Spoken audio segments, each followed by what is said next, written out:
Bienvenue dans le vignoble bourguignon à Alox-Corton, en Côte d'Or.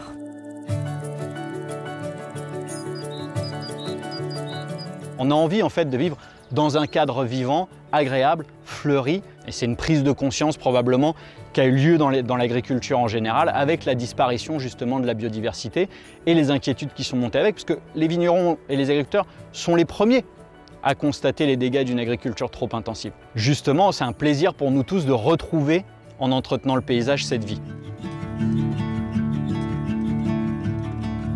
Donc cette année, avec l'aide du BIVB, on a financé un diagnostic paysager avec la LPO. L'idée, c'était de d'abord poser un diagnostic en analysant toutes les structures écologiques qui existaient sur la colline de Corton pour pouvoir ensuite mettre en œuvre les choses les plus pertinentes et les plus importantes à faire. L'important pour la biodiversité, c'est vraiment d'avoir une variété d'habitats dans le vignoble. On a la chance à Alox-Corton d'avoir des vignobles qui sont près des bois et qui ont déjà cette biodiversité fonctionnelle.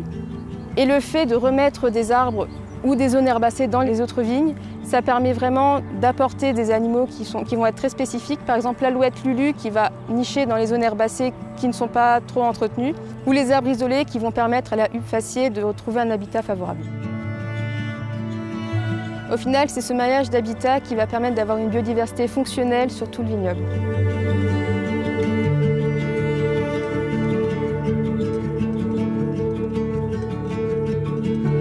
Sur le territoire d'Alox-Corton, les viticulteurs prennent le temps d'analyser les paysages pour optimiser les fonctionnalités écologiques des milieux avec des actions ciblées.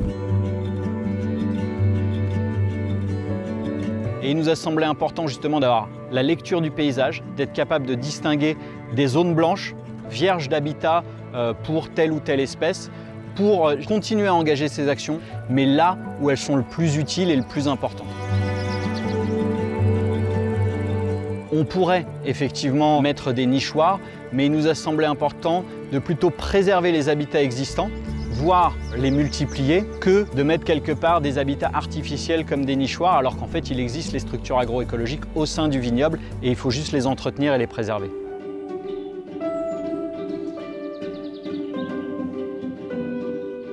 Pour optimiser l'équilibre des écosystèmes, il existe deux solutions complémentaires.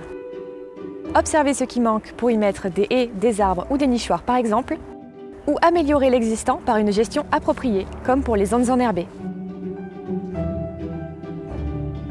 Les espaces ouverts et enherbés accueillent un grand nombre d'espèces, comme l'alouette des champs que l'on peut apercevoir toute l'année sur ce territoire. Préserver des espaces avec des herbes hautes permet une amélioration de la biodiversité avec un rapport coût-bénéfice énorme. En effet, près de 50% des zones non cultivées du vignoble, comme les chemins ou les tournières, sont enherbées. On peut optimiser la gestion en supprimant les herbicides bien sûr, en maintenant 10 cm de hauteur de coupe pour permettre aux herbes de rester en vie et en favorisant le fauchage tardif juste avant les vendanges pour permettre aux insectes de finir leur cycle de reproduction. Lorsque la concurrence hydrique entre la vigne et les espèces herbacées devient trop importante, un travail mécanique du sol à 10 ou 15 cm de profondeur maximum permet de limiter l'enherbement tout en préservant les plantes à bulbes comme les muscaries.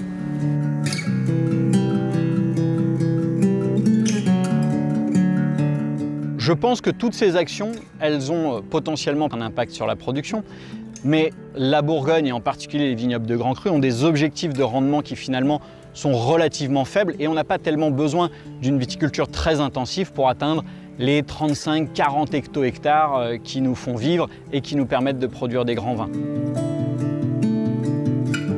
D'un autre côté, c'est aussi un frein dans le sens où c'est beaucoup de toutes petites parcelles, un vignoble extrêmement morcelé. C'est là où tout l'intérêt, je dirais, de travailler en commun. Si demain on se dit qu'on va planter un arbre et que ça va peut-être nous enlever 10 ou 20 pieds de vigne, si le voisin nous dit moi j'enlève 10 pieds, t'enlèves 10 pieds et on plante un arbre, c'est tout de suite plus facile.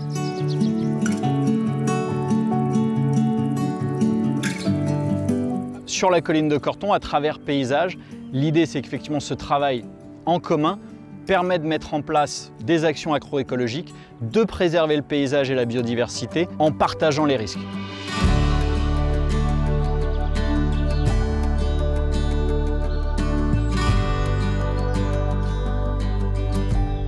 Soutenus par le BIVB, les viticulteurs de l'association Paysages de Corton cherchent à intervenir là où c'est le plus pertinent pour améliorer la fonctionnalité écologique des milieux.